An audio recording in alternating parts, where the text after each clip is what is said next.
ఆ బూతులు తిట్టినప్పుడు వాళ్ళు తీసుకోలేరు కదా, ఒకసారి సపోర్ట్ చేస్తారు, తర్వాత రెండోసారి అమ్మో మనం ఇక్కడ పెడితే కామెంట్ ఒక 10 మంది వచ్చి పడిపోతారు అని చెప్పి ఆగిపోతారు. అయితే అక్కడ ఎవరైనా నా మీద ఒక ట్రోల్ పెట్టారు, అక్కడ నేను వెళ్ళి స్పందించాను అనుకోండి, అది వాడికి ఆ రోజు చాలా గొప్ప విజయం, పండగ, వాడికి వాడి సమూహంలో ఒక గుర్తింపు. ఎస్ చెప్పారు కదా, ఆర్గనైజ్డ్ గా జరుగుతుంది అని చెప్పి. మన డ్యూటీ ఉంటుంది, వాళ్ళకి ట్రోల్ చేయడం ఒక డ్యూటీ. 9 to 5 ఒక షిఫ్ట్, ఇంకొక షిఫ్ట్ 2 to 10 ఒక షిఫ్ట్. నైట్ పనిచేసే వాళ్ళు ఉంటారు, నైట్ ఎక్కడైనా ఆడవాళ్ళు కనిపిస్తే చాలు వెళ్ళి డైరెక్ట్ గా ట్రోల్ చేయడము. సో ఒక్కొక్కడికి 10 అకౌంట్లు ఉంటాయి. నా ఫేస్బుక్ కింద ఏ పోస్ట్ కింద చూడండి, మళ్ళీ కూడా వచ్చి చూసావా ఒక్కడైనా నీకు మీ మొహానికి పాజిటివ్ కామెంట్ పెట్టాడా అని ఉంటాయి. అవన్నీ కాపీ పేస్ట్ అట్లాంటి రికార్డులు నా దగ్గర చాలా రికార్డులు ఉన్నాయి. ఎన్నెన్ని ఏ ఐడియాలతో ఎన్నెన్ని కాపీ పేస్ట్ మెసేజ్లు, దాని మీద వాడికి అక్షరాలు కూడా రావు, అన్ని స్పెల్లింగ్ మిస్టేక్స్. సో ఇది వాడు ఎవరైనా స్పందిస్తే, చూసారా స్పందించింది తులసి చందు స్పందించిందిరా సభాష్ అని చెప్పి అక్కడికి వెళ్ళి నువ్వు గుర్తింపు పొందావు అని చెప్పి వాడిని హీరోని చేస్తారు.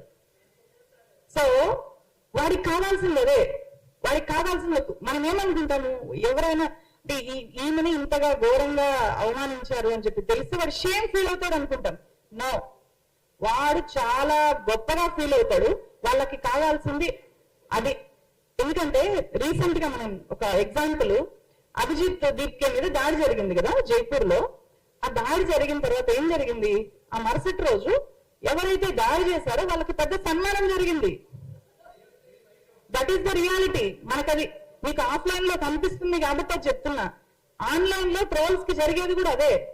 ఎవరినైనా వాడు ట్రోల్ చేసిన వాళ్ళు, ఒక క్రియేటర్, ఒక జర్నలిస్ట్ రిప్లై ఇస్తే వాడికి అక్కడ ఆ సమూహంలో వాడికి ఒక గుర్తింపు, వాడికి మనమైతే బాగా వర్క్ చేస్తే, నా టీంలో ఒక ఎడిటర్ బాగా పనిచేస్తే నేను ప్రమోషన్ ఇస్తా, వాడికి ఇక్కడ ప్రమోషన్ వస్తుంది. ఎస్ నువ్వు ఒక గొప్ప ట్రోలర్వి నువ్వు. ఇంకా అట్లాంటి వాళ్ళని మళ్ళీ ఐటీ సెల్ హెడ్స్ కూడా అవుతారు. ఇలా ట్రోల్ చేసుకుంటూ ఐటీ సెల్ హెడ్స్ అవుతారు. తర్వాత ఎమ్మెల్యే టికెట్లు కూడా వస్తాయి. సో వాళ్ళ లక్ష్యము, పొలిటికల్ లక్ష్యాలు వాళ్ళకి ఉంటాయి కాబట్టి వాళ్ళకి ఇది ఒక వృత్తి, వాళ్ళకి డబ్బులు వచ్చే వ్యవహారము. సో వాళ్ళని మనము అక్కడ బుక్ చేయాలి అని అనుకుంటే వాళ్ళకి అది ఒక గుర్తింపు లాగా వాళ్ళు ఫీల్ అవుతారు అనమాట. సో అందువల్లనే వీళ్ళని ఎట్లా హ్యాండిల్ చేయాలి అంటే, ఇప్పుడు నేను మొదట్లో ఇదే సమావేశంలో ఇక్కడ కూర్చున్నప్పుడు నా కళ్ళల్లో నీళ్ళు వచ్చాయి. ఆ రోజు చాలా బాధపడ్డా. ఆ తర్వాత ఒక రాయి అయితే బాధపడతాము, ఎవరు పడుతూ ఉంటే ఏమవుతుంది, రాటు వెళ్ళిపోతాం. ఈ రోజు ఒకటి కాదు, 1000 మంది ఒకేసారి ట్రోల్ చేసినా ఏమన్నా కూడా ఏమి పట్టించుకోకపోగా ఒక్కొక్కసారి ఆ ట్రోల్స్ చూసి నవ్వుకుంటుంటా. వాడు పచ్చి బూతులు అని ఉంటాడు, చాలా ఘోరంగా ఫోటోలు చిత్రీకరిస్తుంటాడు. ఇప్పుడు ఆ స్థాయికి వచ్చేసాము.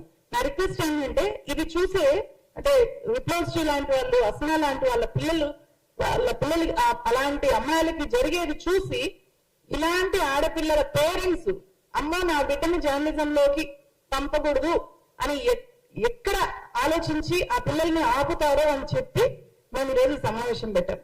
ఏ ఆడపిల్లని దీంట్లోకి రాకుండా అడ్డుకోకూడదు అనేది ఇక్కడ ఉద్దేశం.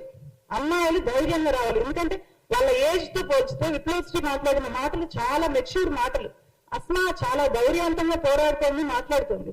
అలాంటి ముస్లిం అమ్మాయిలు ఎంతమంది బయటకు వస్తారు ఈరోజు మాట్లాడడానికి? ఎవ్వరు రారు, ధైర్యం చేయరు.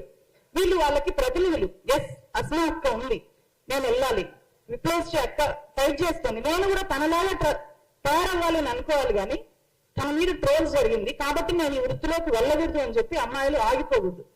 సో మనము దీని ద్వారా అలాంటి ఒక బలమైన మెసేజ్ ఇవ్వడం కూడా దీని వెనుక లక్ష్యం అని చెప్పి తెలియజేస్తున్నాను. Next Nageshwar sir